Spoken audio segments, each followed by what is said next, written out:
तो ये supreme court की जो है दूसरी वीडियो है। पहले वीडियो में हम लोगों ने सुप्रीम कोर्ट के जज का जो कंपोजिशन है, जो अपॉइंटमेंट है, उनकी क्वालिफ़िकेशन, ओथ और सैलरी के बारे में डिस्कस किया था, और उनका टेन्योर कितना होता है, और रिमूवल कैसे किसी सुप्रीम कोर्ट के जज को रिमूव किया जा सकता है। तो इन सभी चीज़ों को पिछली वीडियो में हम लोग डिस्कस किया था। इस वीडियो में हम लोग एक्टिंग जजेस, एड हॉक जजेस और रिटायर्ड जजेस के बारे में देखेंगे। ठीक है, तो पहले बात कर लेते हैं एक्टिंग चीफ जस्टिस के बारे में। तो देखिए, एक्टिंग चीफ जस्टिस जो होता है, प्रेसिडेंट उनको अपॉइंट कर सकता है। ठीक है, प्रेसिडेंट कैन अपॉइंट अ जज of the Supreme Court as an acting chief justice. तो सुप्रीम कोर्ट का कोई भी जज होगा तो उसको प्रेसिडेंट चाहे तो as a acting chief justice जो है वो अपॉइंट कर सकता है। ठीक है, मीन्स कोई भी सीजीआई बनाया जा सकता है राष्ट्रपति के द्वारा। ठीक है, सुप्रीम कोर्ट का कोई भी जज, लेकिन उसके लिए तीन कंडीशंस हैं।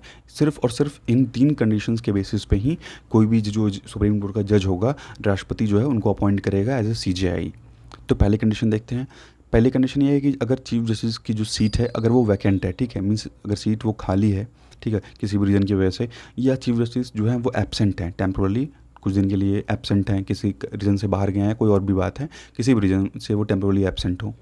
इसके अलावा मान लीजिए कि जो चीफ जस्टिस है उनकी तबीयत ख़राब है, तो अब वो तो ड्यूटी अपनी कर नहीं पाएंगे, तो उस कंडीशन में भी अपॉइंट किया सकता है। ठीक है, तो जो वो अपनी ड्यूटी करने में असमर्थ हैं तब, या वो टेम्पोरली एब्सेंट हैं तब, और जब उनकी सीट वैकेंट होगी तब। तो इन तीन कंडीशंस में जो है राष्ट्रपति चाहे तो वो सुप्रीम कोर्ट के किसी भी जज को जो है सीजीआई बना सकता है। तो उसमें एक चीज़ ये ध्यान रखने वाली बात है कि ज़्यादातर जो है यही किया जाता है कि जो मोस्ट सीनियर जज होता है सुप्रीम कोर्ट का, उसी को सीजीआई नियुक्त किया जाता है। पिछली वीडियो में मैंने जो जज केस हैं, फर्स्ट जज केस, सेकंड जज केस और थर्ड और फोर्थ जज केस, चारों जज केसेस के बारे में बताया था। अगर नहीं देखा तो एक बार उसको देख लीजिए। ठीक है, अब देखते हैं एड हॉक जज के बारे में। तो देखिए, जब जो सुप्रीम कोर्ट के जज हैं टोटल, तो उनके जब संख्या में जब कमी होगी, ठीक है, मान लीजिए जब लैक ऑफ क्वोरम हमें देखने को मिलेगा, जब उनका नंबर कम हो जाएगा परमानेंट जजेस का, to hold or continue any session of the Supreme Court, chief justice of India can appoint a जज ऑफ ए हाई कोर्ट। तो जब संख्या कम हो जाती है परमानेंट जजेस की सुप्रीम कोर्ट में, तो चीफ जस्टिस ऑफ इंडिया जो है वो राष्ट्रपति की सलाह लेके वो हाई कोर्ट के जज को जो है अपॉइंट कर सकता है एज एन एड हॉक जज। ठीक है, फॉर ए टेम्पोररी पीरियड। तो ये जो है परमानेंट नहीं होता है, टेम्पोररी पीरियड के लिए अपॉइंट किया जाता है। He can do so only after consultation with the chief justice of the high court concern. और जिस हाई कोर्ट के जज को अपॉइंट किया जा रहा है, सुप्रीम कोर्ट जज में शामिल किया जा रहा है एज ए एड हॉक जज, मतलब उनको अपॉइंट किया जा रहा है, तो उस हाई कोर्ट के जो चीफ जस्टिस होंगे उनसे कंसल्ट करना होगा। और साथ ही साथ ये सब काम करने से पहले प्रेसिडेंट का कंसेंट जो है वो ज़रूरी है। ठीक है, उसके बाद ही हम एड हॉक जज को अपॉइंट करने के लिए प्रेसिडेंट का जो कंसेंट होता है वो ज़रूरी होता है, वो इम्पोर्टेंट होता है। अब देखिए, जो भी एड हॉक जज अपॉइंट किया जाएगा should be qualified for appointment of a जज ऑफ द सुप्रीम कोर्ट। तो मान लीजिए किसी भी हाई कोर्ट के जज को सुप्रीम कोर्ट का जज जो है वो बनाया जा रहा है अगर, तो उसी जज को बनाया जाएगा अगर वो क्वालिफाई कर रहा है, सुप्रीम कोर्ट के जज बनने की क्वालिफिकेशन को क्वालिफाई करता है, तभी उनको अपॉइंट किया जाएगा सुप्रीम कोर्ट के एड हॉक जज के रूप में। It is the duty of जज to appoint to attend the sitting of the Supreme Court in priority to other duties of office. और अब उस जज अपॉइंट किया जाएगा इस काम के लिए, एड हॉक जज जो भी होगा, तो वो हाई कोर्ट के काम को एक तरह से कम प्रायोरिटी देगा। अगर सुप्रीम कोर्ट का अगर उसको कोई भी मीटिंग या कोई भी काम अटेंड करना है तो वो पहला प्रेफरेंस जो है वो सुप्रीम कोर्ट को ही देगा। ठीक है, और जब तक वो एज ए सुप्रीम कोर्ट का एड हॉक जज रहेगा तब तक उसको सुप्रीम कोर्ट के जो जज की पावर होती है, जो उसका प्रिविलेज होता है, जो रिडक्शन होता है, तो वो सभी ये चीज़ें इंजॉय करेगा। ठीक है, अब बात करते हैं रिटायर्ड जज की। तो at any time chief justice of India can request retired जज ऑफ द सुप्रीम कोर्ट और रिटायर्ड जज ऑफ द हाई कोर्ट। ठीक है, तो किसी भी जो भी रिटायर्ड जज हैं, चाहे वो सुप्रीम कोर्ट के हो चाहे वो हाई कोर्ट के हों, ठीक है, तो राष्ट्रपति की सलाह लेकर, लेकिन यहाँ भी करना पड़ेगा, प्रेसिडेंट की कंसेंट जो है यहाँ भी ज़रूरी होगा। अगर किसी जज को जज रिटायर हो चुका है, चाहे वो सुप्रीम कोर्ट का हो चाहे हाई कोर्ट का हो, तो उसको अगर अपॉइंट करना है, तो अगर सपोज करिए सुप्रीम कोर्ट का जज है, तब तो प्रेसिडेंट का कंसेंट लेके सीजीआई उसको नियुक्त कर सकता है। और अगर हाई कोर्ट का जज होगा तो पहले तो उस हाई कोर्ट जिसमें अपॉइंट किया जा रहा है तो वहाँ भी उसकी परमिशन लेनी पड़ेगी। He can do only with the previous content of the president and also of the person to be appointed. और मतलब राष्ट्रपति की भी कंसर्न की ज़रूरत है और जिस पर्सन को अपॉइंट किया जा रहा है उसकी भी कंसर्न की भी ज़रूरत है। सच जज is entitle to such allowance as the president may determine. और जो भी अलाउंस इनको मिलेंगे, जो भी रिटायर्ड जज जो हैं वो फिर सुप्रीम कोर्ट या हाई कोर्ट के जज अगर बनते हैं, जो भी अलाउंस उनको मिलेंगे उसको डिटरमाइन करने का काम जो वो यहाँ प्रेसिडेंट करेंगे। He will also enjoy all the jurisdiction power and privilege of the Supreme court जज। और उसके बाद जो सुप्रीम कोर्ट के जज की जो एक पावर होती है, प्रिविलेज होता है, वो सभी जो है ये रिटायर्ड जज एंजॉय कर सकते हैं। लेकिन सुप्रीम कोर्ट के जो प्रेजेंट टाइम मतलब जो प्रेजेंटली जो सिटिंग जजेस होंगे उनमें उनको काउंट नहीं किया जाएगा, ठीक है। But he will not otherwise be deem to a जज ऑफ सुप्रीम कोर्ट, ठीक है। उनमें उनको जजेस की संख्याओं में जो सिटिंग जजेस हैं उनके नंबर्स में इनको इंक्लूड नहीं किया जाएगा। लेकिन बाकी के जो पावर्स होते हैं, जो रिडक्शन है, जो प्रिविलेज है एक सुप्रीम कोर्ट के जज का, जो भी पावर्स है वो सब चीज़ें इनको दिया जाएगा। अब बात करते हैं सीट एंड प्रोसीजर की। तो देखिए हमारा जो संविधान है डिक्लेयर ये करता है कि दिल्ली जो है यहीं पे सुप्रीम कोर्ट जो है बैठेगी, ठीक है। सुप्रीम कोर्ट जो है इस समय दिल्ली में ही है। But it also authorises the CJI to appoint other places और places as seat of the Supreme Court. तो CJI चाहे तो कहीं भी जो है सुप्रीम कोर्ट की पीठ को जो है वो बैठा सकता है। He can take decision in this regard only with the approval of president. लेकिन इसके लिए जो है प्रेसिडेंट का अप्रूवल इंपॉर्टेंट है। This provision is only optional and not compulsory, ठीक है। तो ये प्रोविज़न जो है ये सिर्फ और सिर्फ ऑप्शनल है। मीन्स ऐसा नहीं है कि अब राष्ट्रपति कह दिया कि नहीं तुम यहाँ पे अपना जो है पीठ एक यहाँ भी एक बेंच बैठा दो, तो ऐसा कोई इम्पोर्टेंट नहीं है। या मान लीजिए कोई ये बहाना नहीं कर सकता कि हम बहुत दूर रहते हैं, कुछ लोग बहुत दूर रहते हैं, तो जिसकी वजह से हमें दिल्ली तक हम नहीं पहुँच पाएंगे, तो हमें यहीं पे साउथ साइड में ही जो है एक हमको अपना सुप्रीम कोर्ट वहाँ भी चाहिए। तो ऐसा मतलब कोई कंपल्सरी नहीं है ये चीज़, और मतलब चाहे तो किया जा सकता है लेकिन कोई ज़रूरी नहीं है कि किया ही जाए, ठीक है। प्रोसीजर ऑफ द कोर्ट, अब देखते हैं क्या प्रोसीजर है। तो Supreme court can with the approval of the president make rules for regulating generally the practice and procedure of the court. तो देखिए सुप्रीम कोर्ट जो है वो प्रेसिडेंट का अप्रूवल लेके रूल्स और रेगुलेशन जो है अपने नॉर्मल कोर्ट का जो प्रोसीजर है उसका रूल्स और रेगुलेशन बना सकता है। The constitutional cases or references made by the president under article 143 are decided by a bench consisting of at least 5 जजेस। तो देखिए मान लीजिए जो भी कॉन्स्टिट्यूशनल बेंच बैठेगी, अगर कोई भी कॉन्स्टिट्यूशनल केस है, कोई भी संवैधानिक केस है, तो उस समय जो भी बेंच बैठेगी उसमें कम से कम 5 जजेस होने चाहिए। 5 जजेस से कम नहीं होने चाहिए, ठीक है। 5 से ऊपर हो सकते हैं। जैसे केसवान भारती केस में देखिए 11 जजेस की बेंच थी, ठीक है। तो उसी तरह 5 जजेस कम से कम मिनिमम होने ही चाहिए। All the other cases decided by single जज और डिविजनल बेंच। तो और बाकी के जो केसेस हैं वो सिंगल जजेस भी दे सकते हैं, या 3 जजेस की बेंच हो गई, 2 जजेस की बेंच हो गई, 4 जजेस की बेंच हो गई, वो भी देख सकती हैं। The judgments are delivered by the open court. और ये जो भी जजमेंट होता है सुप्रीम कोर्ट का ये ओपन कोर्ट में होता है। मतलब कि कोई भी जो आम नागरिक है वो भी जाके बैठ के वो जजमेंट सुन सकता है। आप भी चाहें तो सुप्रीम कोर्ट में जाके जो जजमेंट होता है वो भी सुन सकते हैं, उसमें कोई दिक्कत नहीं, कोई बैठ सकता है, ठीक है। और जितने भी जजमेंट्स होंगे सभी कैसे होंगे, तो मेजॉरिटी वोट से होंगे, ठीक है। अगर मान लीजिए 3 जजेस हैं तो उसमें से जब 2 जज जो है एग्री करेंगे तभी वो चीज़ पास होगा, तभी वो चीज़ जो है अप्लाई होगा। तो कोई भी जजमेंट होगा वो मेजॉरिटी वोट से ही जजमेंट जो है वो पास होता है। अब देखते हैं, बात करते हैं सुप्रीम कोर्ट के इंडिपेंडेंस की। तो कि Supreme Court has assigned a very significant role in Indian democratic political system, ठीक है। ये एक फेडरल कोर्ट है, ठीक है, और हाईएस्ट कोर्ट ऑफ अपील है। मतलब ये सेंटर को भी आदेश दे सकता है और साथ ही साथ किसको, स्टेट को भी आदेश दे सकता है, ठीक है। और हाईएस्ट कोर्ट ऑफ अपील का मतलब कि आप लास्टली जो है आप लोअर कोर्ट्स में अपील किए, फिर हाई कोर्ट में अपील किए, तो लास्टली आप सुप्रीम कोर्ट में आप फाइनल अपील कर सकते हैं। और ये हमारा गारंटर है फंडामेंटल राइट्स का, ठीक है।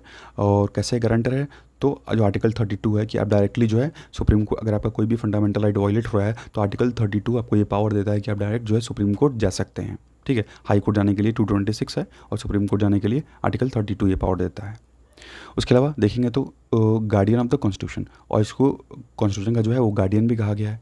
क्यों कहा गया है, क्योंकि जो आर्टिकल 12 है, आर्टिकल 13, तो आर्टिकल 13 सुप्रीम कोर्ट को ये पावर देता है कि अगर कोई भी ऐसा लॉ बनाया जा रहा है, कोई भी ऐसा लॉ बनाया जा रहा है जो फंडामेंटल राइट्स को वॉयलेट कर रहा हो, तो उसको सुप्रीम कोर्ट चाहे तो नल एंड वॉइड डिक्लेयर कर सकता है, ठीक है। आर्टिकल 13 का पावर यूज़ करके जो है सुप्रीम कोर्ट ऐसा कर सकता है, ठीक है। तो इसीलिए गार्डियन ऑफ द कॉन्स्टिट्यूशन कहा गया है कि मतलब कोई भी लॉ अगर बन रहा है तो अगर वो आपके फंडामेंटल राइट को वायलेट करेगा तो सुप्रीम कोर्ट उस पर जुडिशियल रिव्यू की पावर यूज़ करके उसको नल एंड वॉइड डिक्लेयर कर देगा। Therefore, its independence become very essential for the effective discharge of the duties assigned to it. It should be free from the encroachment, pressure and interference of the executive. और इसीलिए इसको ऐसी power इसलिए दी गई है ताकि जो पार्लियामेंट है या जो काउंसिल ऑफ मिनिस्टर्स हैं ये इसके बीच में इंटरफेयर ना कर पाएँ, जुडिशरी के बीच में इंटरफेयर ना कर पाएँ और जुडिशरी बिना किसी फियर या फेवर के वो काम कर सके। Constitution has made following provisions to safeguard and ensure the independence and impartial functioning of supreme Court. तो देखिए कुछ प्रोविज़न जो है वो बनाए गए हैं ताकि सुप्रीम कोर्ट जो है जुडिशरी जो है वो इम्पार्शियल होकर काम कर सके, ठीक है, बिना प्रेशर के काम कर सके। पहला देखते हैं तो मोड अपॉइंटमेंट हमें देखने को मिलता है। देखिए अपॉइंटमेंट तो किया जाता है प्रेसिडेंट के द्वारा, इसका मतलब कैबिनेट, प्रेसिडेंट जो भी काम करेगा वो किसी सलाह पे करेगा, वो तो कैबिनेट की सलाह पे करता है, ठीक है, in consultation with the members of judiciary itself. लेकिन क्या होता है कि राष्ट्रपति तो अपॉइंट करता है लेकिन जुडिशरी मतलब कि CGI के साथ मिल के ही अपॉइंट करता है, ठीक है।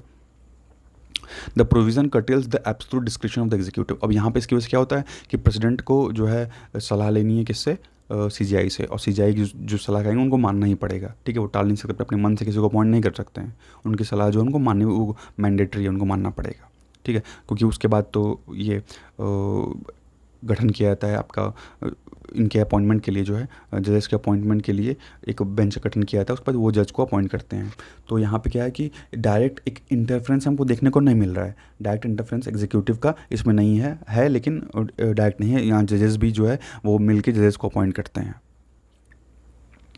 दूसरा देखिए तो इनको सिक्योरिटी ऑफ टेन्योर मिलता है, ठीक है। The judges of the Supreme Court are provided with the security of tenure. They can be removed from office by the President only in the manner on the grounds of mentioned in the Constitution. तो जो भी संविधान में जो grounds दिए गए हैं केवल उसी के बेसिस पे इनको रिमूव किया जा सकता है, ठीक है, इम्पीच किया जा सकता है। This means they are do not hold their office during the pleasure of the president. इसका मतलब ये हुआ कि सुप्रीम कोर्ट के जज जो होते हैं वो प्रेसिडेंट के प्लेजर में अपना ऑफिस होल्ड नहीं करते हैं, लेकिन अपॉइंट भले होते हैं लेकिन उनके प्लेजर में ऑफिस होल्ड नहीं करते हैं। This is obvious from the fact that no जज of the Supreme Court has been removed so far. तो अभी तक किसी भी जज को जो है इम्पीच नहीं किया गया, किसी भी जज को जो है रिमूव नहीं किया गया है। अब इनकी जो सर्विस कंडीशंस होती हैं वो भी फिक्स होती हैं, जो भी सैलरीज़ हैं, अलाउंस हैं, प्रिविलेज हैं या पेंशन वगैरह है सुप्रीम कोर्ट के जज की, ये टाइम टू टाइम जो है डिटरमाइन करने का काम जो है कौन करता है, पार्लियामेंट करता है। They can not be change to disadvantage after their appointment except during financial emergency.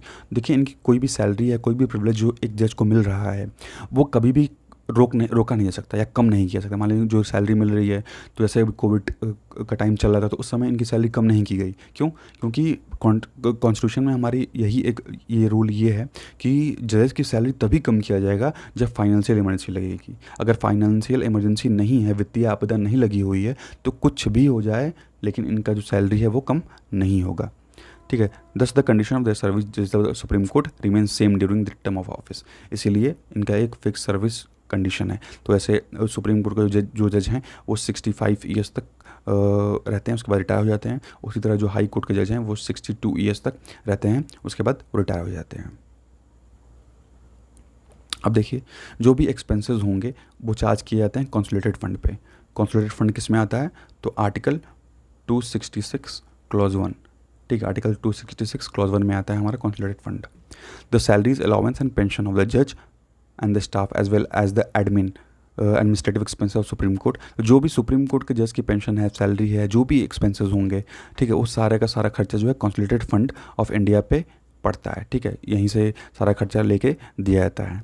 और जो कॉन्सोलिडेटेड फंड ऑफ इंडिया है ये नॉन वोटेबल है, इस पे पार्लियामेंट में कोई भी वोट नहीं हो सकता। ये केवल इस पे डिस्कशन कर सकते हैं पार्लियामेंट में, कॉन्सोलिडेटेड फंड ऑफ इंडिया को डिस्कस कर सकते हैं, लेकिन इस पे कोई वोट जो है पार्लियामेंट में नहीं हो सकता। अब देखिए और तो कंडक्ट ऑफ जजेस कैन नॉट बी डिस्कस। जो भी जजेस के जो कंडक्ट होंगे वो वहाँ पे पार्लियामेंट में डिस्कस नहीं किया सकता। Constitution prohibit any discussion in parliament और इन स्टेट लेजिस्लेचर, चाहे वो पार्लियामेंट हो चाहे वो स्टेट लेजिस्लेचर हो, ठीक है। Respect to the conduct of जजेस of Supreme Court in the discharge of their duties except when an impeachment motion is under consideration. तो वो कोई उनकी ड्यूटी से रिलेटेड कोई भी चीज़ जो है वो डिस्कस नहीं कर सकते पार्लियामेंट या स्टेट लेजिस्लेचर में जब तक एक्सेप्शन है यहाँ पे क्या, कि अगर उनका इम्पीचमेंट होने वाला है, इम्पीचमेंट मोशन पास हो रहा है, तो उस समय ही वो केवल डिस्कस कर सकते हैं, उसके अलावा वो डिस्कस नहीं कर सकते। Ban on practice after retirement. अब देखिए जो रिटायर्ड जजेस होते हैं सुप्रीम कोर्ट के are prohibited from the pleading or acting any court or before any authority within the territory of India. तो उनके एक तरह से रिटायरमेंट के बाद जो है अब वो प्रैक्टिस भी नहीं कर सकते, ठीक है। इसीलिए कुछ आप देखेंगे तो कुछ बड़े बड़े वकील ऐसे होते हैं जिनके पास जज बनने का मौका होता है, लेकिन वो नहीं बनते हैं, क्योंकि वो वकील, वो जो एडवोकेट हैं, वो वैसे ही ज़्यादा पैसा कमा रहे हैं। तो अगर मान लीजिए वो जज बन जाते हैं, उसके बाद जब रिटायर होंगे तो प्रैक्टिस तो कर नहीं पाएंगे, उनको उतना पैसा मिलेगा नहीं। तो इसीलिए कुछ लोग जो हैं वो जज नहीं बनते हैं। This ensures that they do not favour any one of the hope of future favour. तो इसीलिए देखिए रिटायरमेंट के बाद इनका प्रैक्टिस करना इसलिए बैन कर दिया जाता है, ताकि फ्यूचर में किसी फेवर या किसी चीज़ के लिए किसी लालच में आके जो है वो किसी के फेवर में जजमेंट ना दे दें, इसलिए जो है बैन कर दिया जाता है। अब देखिए power to punish for it contempt. तो द सुप्रीम कोर्ट जो है वो किसी को भी जो है उसके अपने कंटेम्प्ट के लिए, मान लीजिए सुप्रीम कोर्ट कोई आदेश पारित करता है, आप उसकी बात नहीं मानते हैं, तो अपने कंटेम्प्ट के लिए वो पनिश कर सकता है। Its actions and decisions can not be criticise and oppose by anybody. तो इसके एक्शंस को या जो भी इसके सुप्रीम कोर्ट का जो भी जजमेंट है उसको आप क्रिटिसाइज या अपोज नहीं कर सकते। The power is vested in the Supreme Court to the maintain its authority, dignity and honour. तो ये सुप्रीम कोर्ट में ही पावर वेस्टेड है कि अपनी वो अथॉरिटी, डिग्निटी और ऑनर को मेंटेन करके रखे। और उसके अलावा देखिए चीफ जस्टिस ऑफ इंडिया जो हैं उनको ये पावर मिलती है कि वो अपने स्टाफ को अपॉइंट कर सकते हैं, जो उनके ऑफिसर्स हैं या जो सर्वेंट्स हैं, तो वो उन सभी को अपॉइंट कर सकते हैं बिना एग्जीक्यूटिव के इंटरफेरेंस के, ठीक है। यहाँ पे कोई एग्जीक्यूटिव का रोल नहीं होगा, कोई एग्जीक्यूटिव का इंटरफेरेंस नहीं होगा। चीफ जस्टिस ऑफ इंडिया जिसको चाहे उसको अपने स्टाफ में शामिल कर सकते हैं, या जो भी ऑफिसर्स की पोस्ट है उसमें शामिल कर सकते हैं।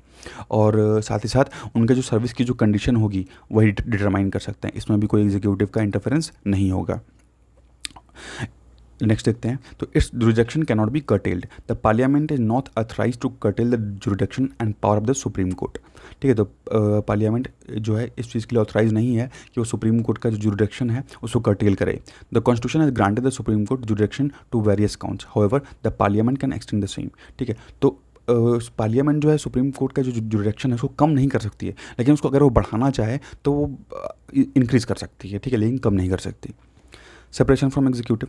Constitution direct the state to keep step separate the judiciary from the executive in the public services. Public services में जो है जुडिशरी को जो एग्जीक्यूटिव से सेपरेट रखा गया है। ज़्यादातर हर चीज़ों में ही जुडिशरी और एग्जीक्यूटिव को सेपरेट रखा गया है। This mean that executive authorities should not possess the judicial powers. इसका मतलब ये हुआ कि जो भी एग्जीक्यूटिव अथॉरिटीज़ हैं उनके पास जुडिशियल पावर नहीं होगी। जैसे पहले अगर हम पहले की बात करें तो जो पहले कलेक्टर वगैरह हुआ करते थे उनके पास जो है एक मजिस्ट्रेट की भी पावर होती थी, एक जुडिशियल पावर भी होती थी। एडमिनिस्ट्रेटिव पावर तो थी ही उनके पास, लेकिन साथ ही साथ उनके पास जुडिशियल पावर भी थी। तो आज के मुकाबले में देखेंगे अब तो वो बहुत ज़्यादा पावरफुल थे। ठीक है, तो वही चीज़ ये बात कर रहा है कि जो भी एग्जीक्यूटिव होंगे, तो इस समय के जो IAS हैं उनके पास जुडिशियल पावर नहीं है। ठीक है, तो इसलिए यहाँ सेपरेशन रखना ज़रूरी था। Consequently, upon its implementation, the role of executive authorities in judicial administration came to an end. तो ठीक है, तो इसी की वजह से क्या हुआ कि पहले हमें देखने को मिलता था कि कलेक्टर के पास जो है जुडिशियल पावर होती थी, लेकिन अब जो है इस टाइम ऐसा नहीं है, सिर्फ और सिर्फ एडमिनिस्ट्रेटिव पावर ही है, कोई भी जुडिशियल पावर इनके पास नहीं है। जो भी जुडिशियल पावर होगी वो सिर्फ और सिर्फ मजिस्ट्रेट के पास ही होगी, या जो जज हैं उनके पास होगी। तो आज के लिए बस इतना ही। Thank you for watching.